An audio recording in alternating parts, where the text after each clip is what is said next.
Bonjour à toutes et à tous, bienvenue pour cette guidance du mois de juin. On va aller découvrir ensemble par signe astro les énergies qui peuvent vous accompagner sur ce mois à venir.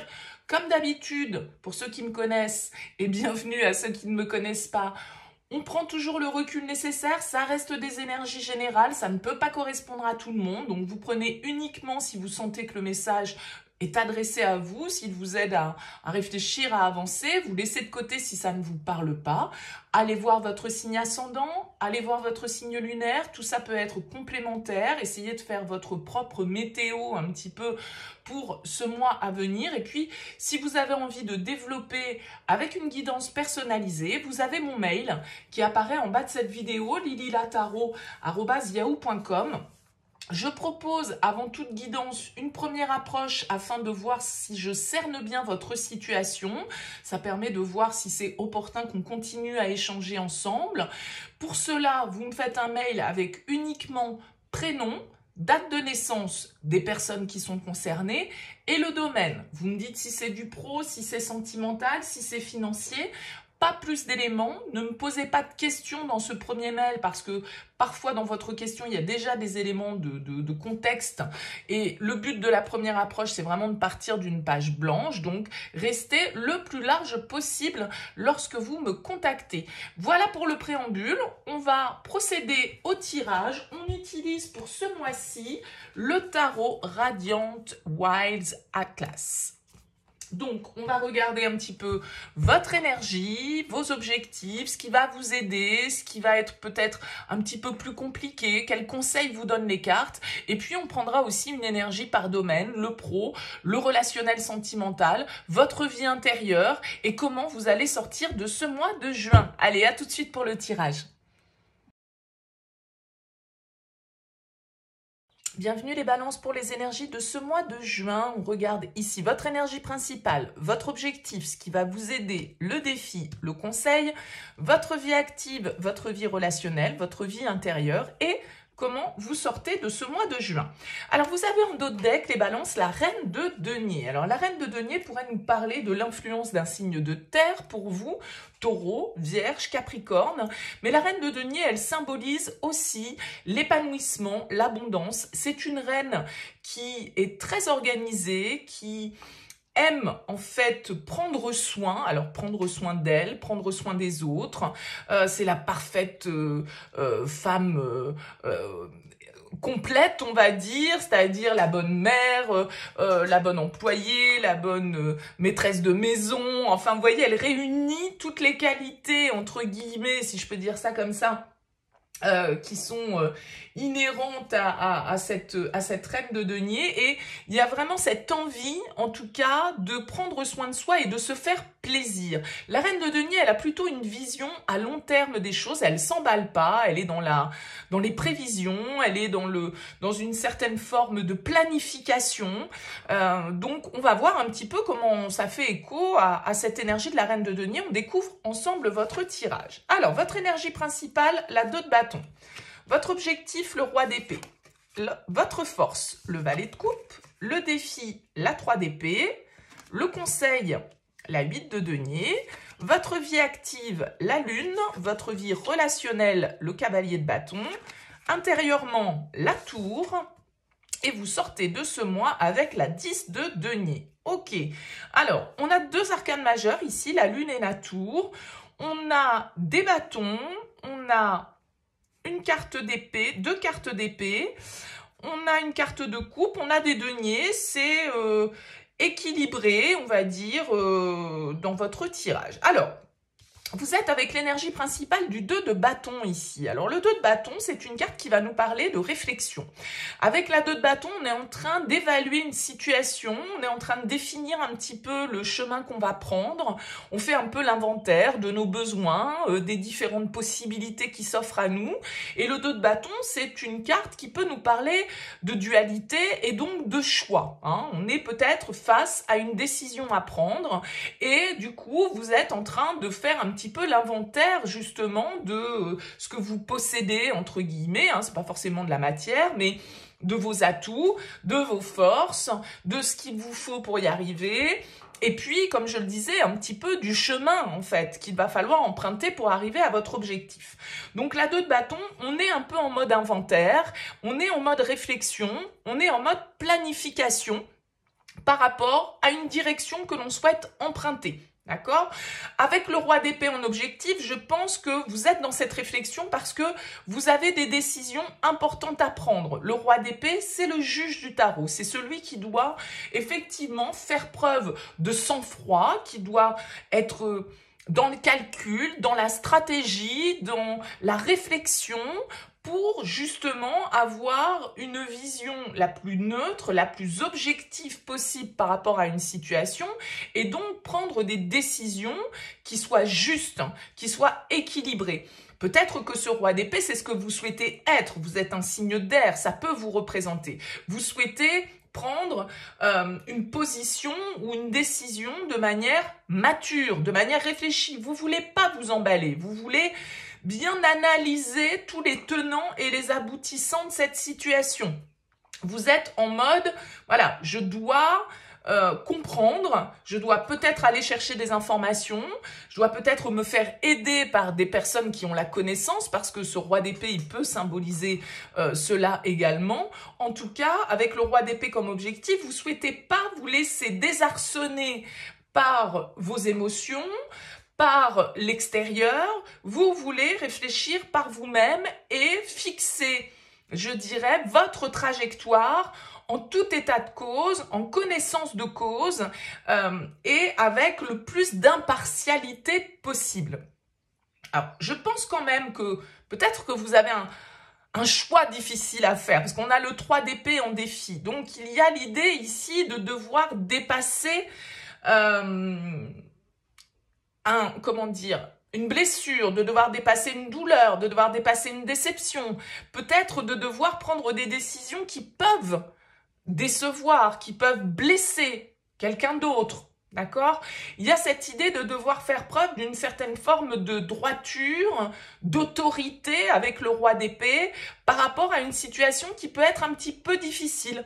Avec la 3 d'épée, ça ne sera pas sans dommage pour vous ou pour votre environnement. Il peut y avoir des petits dommages collatéraux qui font que voilà, vous réfléchissez, vous voulez prendre le temps d'analyser les choses pour ne pas être dans la hâte et pour ne pas prendre dire des choses qui soient injustes et qui ne soient pas réfléchies. Votre force, c'est le valet de coupe. Donc, malgré tout, votre force, c'est quand même de faire appel à votre sensibilité. Même si vous voulez, avec le roi d'épée, être complètement déconnecté des émotions et vraiment dans l'analyse purement logique des choses, le valet de coupe va quand même vous aider à amener un petit peu d'émotionnel là-dedans, un petit peu de sensibilité, je dirais, pour aussi savoir intuitivement la manière dont vous devez vous positionner ou la manière dont vous devez communiquer dans une situation. Il est fort possible que ce soit au niveau professionnel que ça se passe. Il y a quand même une idée un petit peu de chamboulement avec cette tour. Vous savez qu'il y a des situations qui doivent changer. Il y a des prises de conscience, peut-être que vous avez suite à ce process un petit peu de réflexion, d'introspection que vous êtes en train de mener. Donc, n'oubliez pas, avec le valet de coupe en force, que votre intuition est un atout et que votre sensibilité aussi, une certaine forme d'ouverture, on va dire, émotionnelle, peut vous aider dans cette situation. Comme je le disais, la 3 d'épée en défi, c'est un petit peu la blessure. C'est un petit peu le coup d'épée qu'on reçoit. Vous voyez, il y a 3 épées plantées dans le cœur. Bon, il y a quelque chose qui fait mal. Alors, est-ce que ça vous fait mal à vous? Est-ce que ça fait mal à d'autres personnes autour de vous qui vous sont proches ou auxquelles vous êtes attachés? Et du coup, ça peut être ça qui fait que, voilà, vous essayez de conscientiser, de mentaliser au maximum la situation pour en avoir une vue la plus juste possible. Vous ne voulez pas faire d'erreur, vous ne voulez pas vous tromper en fait les balances sur ce mois de juin. D'où cette réflexion. Je pense que Avec la 8 de denier en conseil, on vous dit oui, appliquez-vous, n'allez pas trop vite, soyez concentrés sur ce que vous voulez, sur votre objectif. Ça va vous demander des efforts, cette situation, ça va vous demander d'être concentré. Il ne va pas falloir vous laisser perturber justement peut-être par certains dommages extérieurs que vous pouvez causer parce que vous avez un choix, une décision à prendre, une vérité à dire, une sanction peut-être à poser. Et du coup, ça peut être ici avec ce 8 de denier dans le cadre du travail, puisque c'est une carte qui représente ça. Donc avec la 8 de denier, on vous dit restez concentrés sur ce que vous avez à faire. Ne vous laissez pas, entre guillemets, disperser ou divertir. Soyez pragmatique, soyez vraiment dans les faits et pas uniquement dans le ressenti, dans vos impressions, d'accord? C'est vraiment votre logique et votre analyse qui va vous servir ici, même si, comme je le disais avec le valet de coupe, il va falloir quand même mettre une petite touche de sensibilité dans tout ça. Vous avez la lune au niveau de vos activités. La lune, elle représente souvent les doutes. Une situation peut-être qui est confuse pour vous au niveau professionnel. Il y a peut-être eu des mensonges, il y a peut-être eu des choses cachées. Ça peut être pour ça que vous avez besoin d'être dans ce roi d'épée. Admettons, si vous êtes quelqu'un qui occupe une place hiérarchique, eh bien, voilà, vous devez en fait de poser une certaine forme de vérité sur certaines situations, même si ça peut vous fendre le cœur hein, d'un certain côté, mais en même temps, voilà, on se doit d'être pragmatique. Alors avec cette carte de la lune, vous pouvez appréhender un petit peu la suite, parce que la lune, elle nous dit que on a des doutes, on ne voit pas clairement les choses. Peut-être qu'il y a des cachotteries au niveau professionnel. Peut-être, comme je le disais, qu'il y a eu des mensonges ou des situations comme ça qui ont été un petit peu laissées de côté dans l'ombre pour pas justement être dévoilées. Donc, avec cette carte de la lune, encore une fois ici, je pense qu'au niveau professionnel, bien sûr que votre mental, votre capacité analytique à réfléchir, votre intelligence va être un atout et c'est ce que vous voulez, mais n'oubliez pas pour autant votre perception intuitive parce que il y a peut-être un petit indice que votre intuition vous souffle, que vous feriez bien d'écouter d'un certain côté parce que il y a une idée de pressentir, de ressentir quand même un petit peu les choses avec la lune.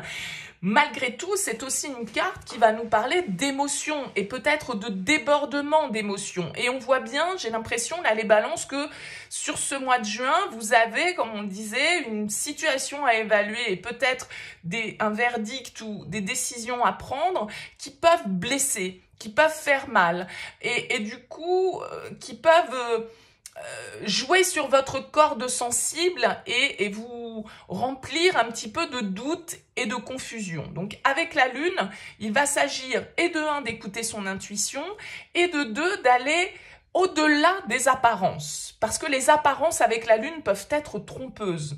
Donc s'il y a quelque chose, comme je le disais, où vous dites il y a un truc qui cloche, je sens qu'il y a un truc qui cloche dans cette situation, qu'on ne me dit pas certaines choses, que j'ai pas tous les éléments, que voilà, eh bien, écoutez-vous parce qu'effectivement, peut-être que cette situation mérite d'être creusée un petit peu plus en profondeur pour aller voir ce qui se cache derrière.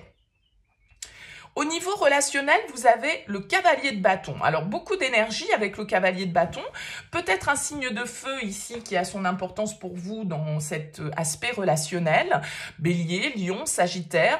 En tout cas, le cavalier de bâton nous parle d'énergie, de dynamisme, de passion, de mouvement, de voyage. Hein. Peut-être que vous vous faites plaisir avec vos amis, avec votre famille, avec votre compagne ou votre compagnon. Avec le cavalier de bâton, on expérimente de nouvelles choses.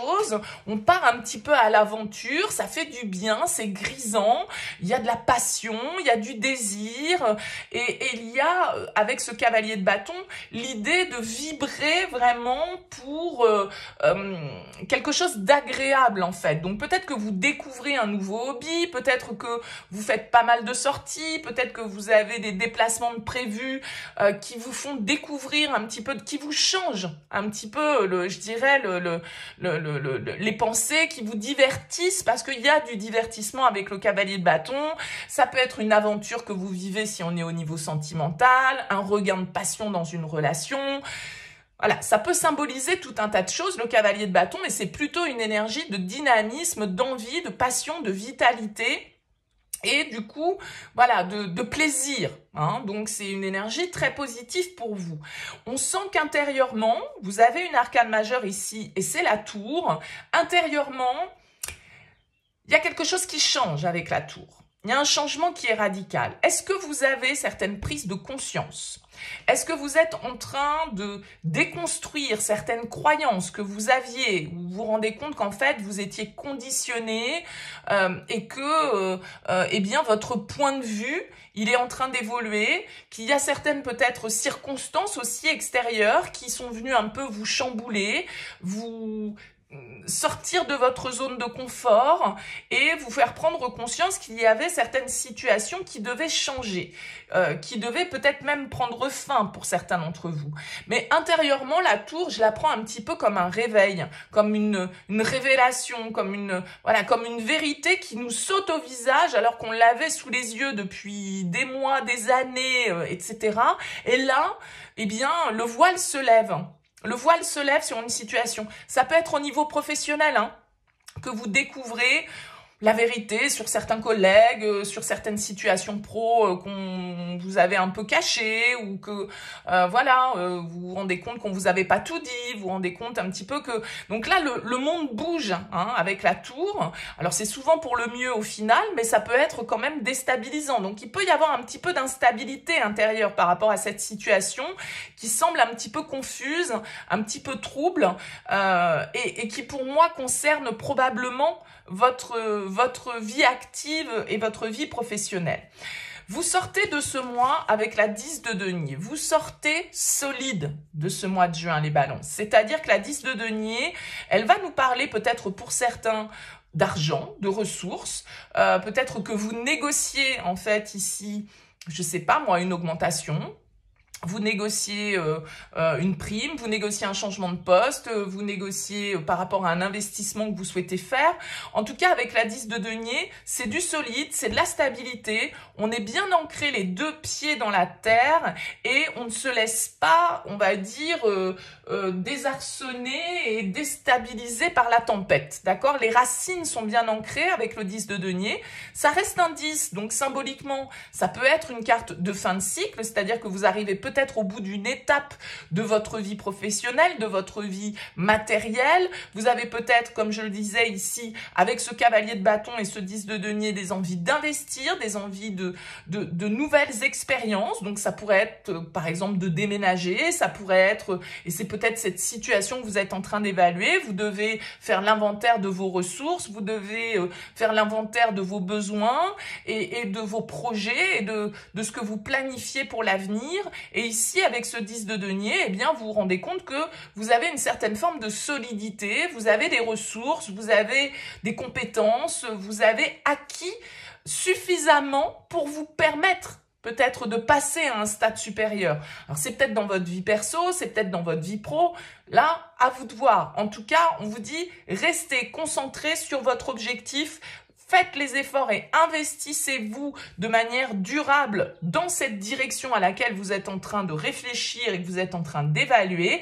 N'ayez pas peur de la déception, n'ayez pas peur, comme je le disais, des éventuels dommages collatéraux, parce que avec le valet de coupe, on vous invite à la nouveauté. Le valet, malgré tout, dans le tarot, ça reste une nouvelle option, d'accord? Une nouvelle option de cœur, entre guillemets, ça veut pas dire sentimental, mais une nouvelle inspiration que vous devez écouter. Donc ça peut être parfaitement parce que vous souhaitez passer un cap dans votre vie matérielle. Et avec la 10 de denier, on vous dit que soit vous avez les ressources, soit de toute façon vous allez trouver les soutiens nécessaires pour passer ce cap et asseoir votre situation. Donc il y a beaucoup de stabilité, beaucoup de maturité, des changements qui peuvent être un petit peu déstabilisants, soit, mais malgré tout, on est quand même sur un joli tirage qui nous parle de planification, de réflexion à moyen long terme, d'envie de nouveauté, d'envie d'expérience.